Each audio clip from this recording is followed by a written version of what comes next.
Hər vaxtınız xeyirli olsun. Yaxın gəl bir dənə. Piti, yenə deyirəm, sözünü deyir, buna ehtiyac yoxdur.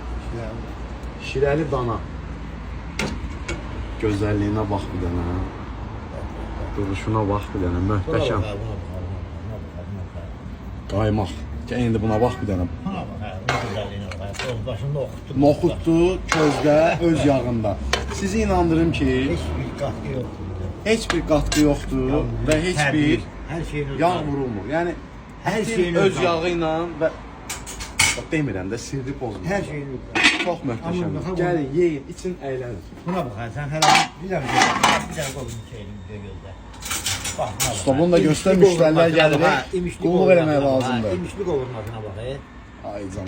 Qardaş, bunların da hamısı hardadır? Bizim çətin restoran. Bəlkə çəpşi görmədin mi sən? Çəpişdə. Bax, buna bax, çəpşin soyutmasına bax, çəpşə bax. Aycan. Bunun bir dənə görünüşünə bax. Sümükdən düşür, sümükdən düşür. Görünüşünə bax bir dənə. Möhtəşəm. Hər birimizi gözləyirik. Harda? Bizim çətin restorandır. Görüşərik, özü də müğayət olun. Hava soyuq.